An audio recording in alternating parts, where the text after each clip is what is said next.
Selamat pagi para netizen dimanapun kita berada, salam inspirasi bagi kita semua. Akhirnya seorang Presiden Prabowo yang minta maaf atas jawaban ya atau keteledoran oleh PCU terkait dengan teror kepala babi. Nah, inilah yang kemudian dilakukan oleh Hasan Nasbi ya pada waktu itu sebagai sebagai kepala kantor komunikasi kepresidenan soal terkait bagaimana kantor Tempo mendapatkan ya kepala babi. Dia mengatakan ya dimasak aja.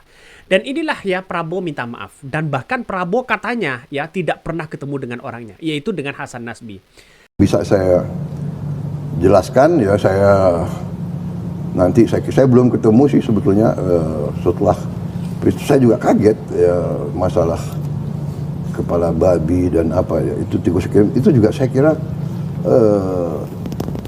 gaya-gaya apa ya, taktik teknik gitu-gitu ya. Bagi saya juga saya nggak terlalu percaya bahwa yang melakukan itu punya sifat-sifat saya ulangi, saya kira yang lakukan itu ingin mengadu domba, ingin menciptakan suasana yang tidak baik. Menurut saya itu ya. Tapi benar itu ucapan yang menurut saya teledor, itu ya keliru itu ya. Saya kira beliau menyesal ya. Tapi ini alasan yang saya bisa kasih adalah mungkin ya karena baru dalam posisi pemerintahan yang selalu disorot. Jadi kadang-kadang orang yang dari dunia perencana atau dunia survei atau dunia akademis muncul di panggung publik kurang cepat menyesuaikan menurut saya.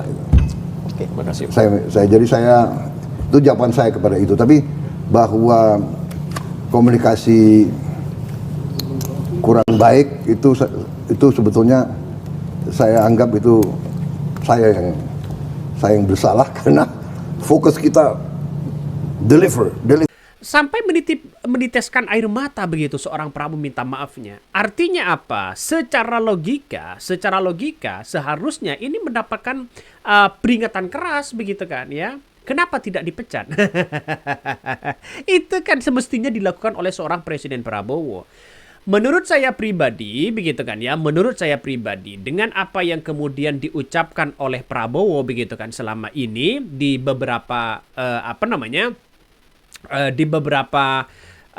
jawabannya begitu kan ya saat diwawancarai begitu kan ya oleh media-media besar, oleh media-media yang kemudian bagaimana soal situasi dan kondisi Indonesia saat ini. Makanya satu-satunya yang kemudian menerima terhadap apa yang kemudian meluangkan waktu yaitu adalah Presiden Prabowo sendiri begitu kan ya. Ini akan menjadi sejarah bagi Indonesia. Tapi perlu diingat ya, apa yang kemudian disampaikan Prabowo, saya masih belum mendapatkan secara secara real begitu kan ya, secara real, tapi masih agak pesimis begitu kan. Artinya apa? Artinya dengan apa yang kemudian dilakukan oleh kepala kantor komunikasi kepresiden yaitu Hasan Nasbi begitu kan ya, yang sempat memberikan pernyataan kepala babi yang mendapat kepala babi dikirim ke kantor Tempo yang mengatakan ini dimasak. Justru menurut saya ini seharusnya menurut saya dipecat begitu kan. Kenapa? Karena ini tidak baik dan itu sudah diakui oleh Prabowo sendiri. Ini sudah diakui oleh Prabowo sendiri, bos. Ya, ini Prabowo akui ucapan kepala PCU soal kepala babi dimasak saja. Ini keteledoran, ya. Bahkan ini mendapatkan kritikan-kritikan keras begitu. Masa iya sebagai sebagai kepala bidang komunikasi kok bisa-bisanya seperti itu. Ada apa di balik ini semua? Makanya tidak heran ketika sekarang ini muncul begitu bahwa Prabowo dianggap ya hanya itu-itu aja begitu. Tapi ketika diwawancarai begitu kan ya, apa yang kemudian disampaikan Prabowo ini kadang tidak sesuai dengan sebuah realitas. Terlalu banyak orang-orang atau kepentingan-kepentingan yang ada. Jadi dari segi wawancara mereka oke lah, tidak ada masalah begitu kan. Dari jawaban-jawaban Prabowo, terus kemudian apa yang kemudian disampaikan Prabowo, saya masih belum mendapatkan secara real ya, tapi secara teoritis oke lah begitu kan ya, bisa menjawab soal itu begitu. Makanya media-media ini begitu kan ya, memberikan judul bahwa ini adalah Prabowo menjawab, mulai dari perampasan aset, terus kemudian undang-undang TNI yang begitu cepat, yang dianggap tidak kurang transparan dan sebagainya. Terus kemudian ini banyak ya, terutama ancaman terhadap cyber media-media besar. Nah, kita lihat saja apa yang kemudian dilakukan oleh sosok seorang Prabowo ini begitu kan ya. Saat ini ya, kepada kepala bidang komunikasi begitu kan yang ada di istana, saya kira tidak punya terobosan baru. Sehingga apa? Artinya keilmuan mereka sangat nihil sekali, seperti Hasan Nasbi begitu kan ya, seperti yang lain dan sebagainya. Artinya apa? Artinya ini masih banyak kritikan-kritikan dari masyarakat. Prabowo sampai minta maaf. Bayangkan, seorang Presiden Prabowo saja itu sudah minta maaf begitu kepada masyarakat Indonesia, sedangkan Hasan Nasbi yang kemudian membuat ulah tidak pernah minta maaf sedikit pun. Ini kan pada akhirnya kan ngeri-ngeri sedap, bos. Ya, gimana untuk membangun istana besar, ya, membangun kesejahteraan masyarakat, kalau komunikasi politiknya antara presiden dan komunikasi politik yang ada di istana ini nampaknya agak berbeda pada akhirnya. Kenapa Bang kok berbeda? Saya melihat langsung wawancara dari beberapa media-media besar di situ. Prabowo sudah mengakui di situ. Ini merupakan keteledoran. Ini kan pada akhirnya kan ngeri-ngeri sedap, bos. Ya, pada akhirnya kan ngeri-ngeri sedap. Jadi artinya apa? Artinya secara tidak langsung bahwa ya mengakui kesalahan, ya, mengakui kesalahan-kesalahan yang ada. Jadi masih banyak sih sebenarnya begitu kesalahan-kesalahan yang kemudian diungkap begitu kan ya. Sebenarnya ini menurut saya pribadi Prabowo sudah diambang kebingungan di sekeliling-keliling mereka. Jangan-jangan sudah kecewa terhadap mereka ya, orang-orang yang mengkritik dulu tahun 2014, 2019 ya. Kemudian pendukung-pendukung Jokowi itu gabung di istana di lingkaran ya orang-orang dekat Prabowo. Ini coba kita lihat saja. Saya tonton sampai tuntas begitu kan. Jawaban dari Prabowo begitu kan ya. Ya hanya itu aja begitu. Saya kira belum ada kepastian ya terhadap apa yang kemudian disampaikan oleh presiden kita begitu kan. Artinya ketegasannya begitu kan. Coba bayangkan kalau ini merupakan keteledoran terhadap Hasan Nasbi yang kemudian mengatakan ya di masa aja seharusnya ini sudah dipecat. Kalau Prabowo tegas. Kalau hanya dijadikan sebagai alat untuk membantah dan melawan mereka orang-orang yang mengkritik terhadap pemerintah, maka bukan tidak mungkin begitu kan, bukan tidak mungkin, bisa saja dipertahankan. Ini kan saya sependapat dengan Prabowo begitu kan ya, bahwa apa yang kemudian dilakukan oleh mereka satu begitu kan ya, satu mungkin yang baru ya, mungkin baru dalam komunikasi itu, artinya orang-orang baru. Saya sepakat itu begitu kan ya. Artinya secara tidak langsung kalau orang-orang baru seharusnya kan punya kompeten ya, harus punya gagasan yang baik, komunikasi yang baik, kan seharusnya seperti itu. Jadi bukan soal bukan soal ngangkat sembarangan ini sembarangan itu begitu kan. Jadi saya rasa perkembangan politik di zaman Prabowo ini begitu kan, nampaknya komunikasinya sangat lemah sekali. Komunikasinya dari pembantu-pembantu Prabowo begitu kan, itu sangat-sangatlah lemah, sangat-sangatlah buruk ya. Seperti Hasan Nasbi dan sebagainya. Ini blunder. Kabarnya ini merupakan diberikan peringatan yang keras begitu kan ya. Ini kan seharusnya dipecat, bos. Biar tidak menjadi bola liar.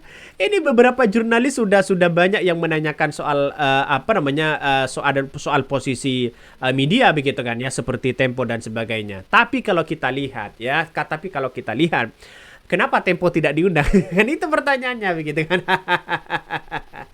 Ya, inilah bagian-bagian dari mereka begitu. Saya kira banyak perdebatan-perdebatan yang sekarang ini muncul begitu kan ya. Tapi bagi kami adalah setidaknya jangan mengulangi kesalahan kembali apa yang kemudian dilakukan oleh sosok pembantu-pembantu Prabowo ini. Artinya apa? Artinya orang-orang yang ya seperti Hasan Nasbi begitu kan ya, seperti yang lain kalau komunikasinya buruk ya jangan sampai ini diangkat kembali begitu. Ya setidaknya mereka dipecat. Kan itu logikanya. Coba kita baca dari komentar-komentar dari netizen ya, banyak sekali pro dan kontra ini. Tetap aja kagak dipecat. Bahlil juga nggak dipecat, padahal udah makan korban kebijakannya. Di menit beberapa beliau mengucapkan maaf. Ya silakan ada begitu kan ya, ada di situ begitu ya. Jadi artinya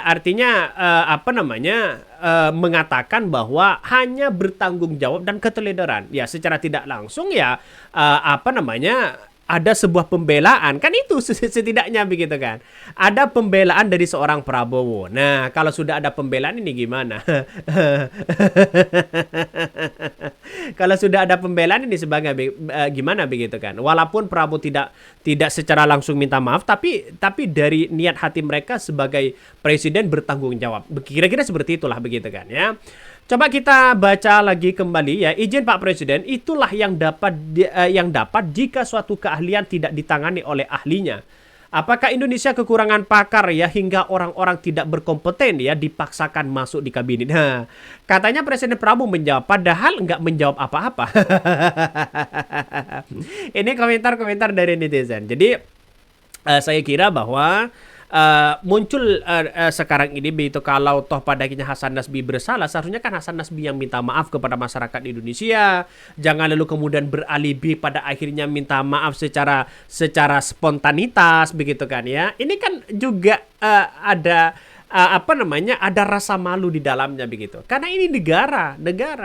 Makanya tidak heran ketika Prabowo mengatakan bertanggung jawab, ini keteledoran dan sebagainya. Ini kan menunjukkan ada pembelaan. Padahal sekeliling-keliling mereka komunikasinya kurang baik loh. Ngeri kan? Ngeri pada akhirnya. Coba kita baca ya beritanya. Ini menarik loh begitu kan. Beritanya ini menarik ya. Ini soal Prabowo ya, akui ya ucapan kepala PCO soal kepala babi dimasak saja ini teledor ya. Bahkan ya Prabowo belum pernah bertemu dengan Hasan Nasbi begitu. Ada apa di balik ini semua? Kan yang ini yang mesti dipertanyakan begitu kan. Kenapa kok tidak bertemu dan sebagainya begitu kan ya. Coba kita baca ini. Presiden Prabowo Subianto kembali bicara terkait Kepala Kantor Komunikasi Kepresidenan atau PCO Hasan Nasbi yang sempat memberikan pernyataan terkait dengan teror kepala babi kantor Tempo untuk dimasak ya. Prabowo menjawab hal itu telah ditanyakan langkah yang dilakukan terkait komunikasi ya jajarannya yang kurang baik, termasuk pernyataan Hasan Nasbi merespon teror kepada Tempo. Saya ingin menjawab, ya benar sekali, saya akui ya bahwa 150 hari saya sendiri menurut pendapat saya bertanggung jawab. Saya ya yang salah sebetulnya. Nah, ini kan artinya akan mengakui atas kesalahan-kesalahan ini sendiri. Tapi kenapa ini tidak muncul dari ya seorang Hasan Nasbi? Kan itu logikanya. Kenapa Prabowo yang memberikan klarifikasi itu? Secara tidak langsung begitu kan ya, yang dijadikan korban itu yaitu adalah Prabowo. Yang dijadikan karena sebagai seorang presiden, yang dijadikan jawab klarifikasi ini seorang Prabowo. Sedangkan ulahnya dari mereka begitu. Coba kalau dia hidup di Komod begitu kan, Sumatera Utara, Korea Utara begitu kan ya. Dia sudah selesai mereka begitu. Kesalahan dikit saja mereka sudah mengundurkan diri. Tapi kalau di Indonesia, kalau salah sedikit malah disanjung, malah dibela. Ngeri kan pada akhirnya. Jadi saya kira ya apa yang kemudian disampaikan Prabowo ini atas jawaban-jawaban yang kemudian soal anak buahnya begitu kan ya di kantor kepala komunikasi dan kepresiden atau PCO di situ begitu kan ya. Saya kira sangat-sangat memalukan. Komunikasi politiknya sangat lemah ya, sehingga Prabowo yang harus mengklarifikasi apa susahnya minta maaf kepada masyarakat Indonesia. Apa susahnya saya pribadi minta maaf. Kan itu logikanya begitu kan. Kenapa ini tidak disampaikan dari Hasan Nasbi begitu? Kenapa presiden yang mesti dipertanyakan seperti itu? Nah, pada akhirnya baru kali ini begitu kan. Baru kali ini seorang presiden minta maaf. Artinya Prabowo benar-benar tanggung jawab terhadap situasi dan kondisi apa yang kemudian terjadi kepada anak buahnya. Tapi anak buahnya tidak pernah mengakui. Ya sama dengan Jokowi. Kan mereka anak buah Jokowi. Mana mungkin anak buah Jokowi minta maaf kepada masyarakat Indonesia. Oke, mungkin itu yang kami sampaikan. Ya, tonton terus channel Hodari Podcast Rakyat ini. Jangan lupa di subscribe.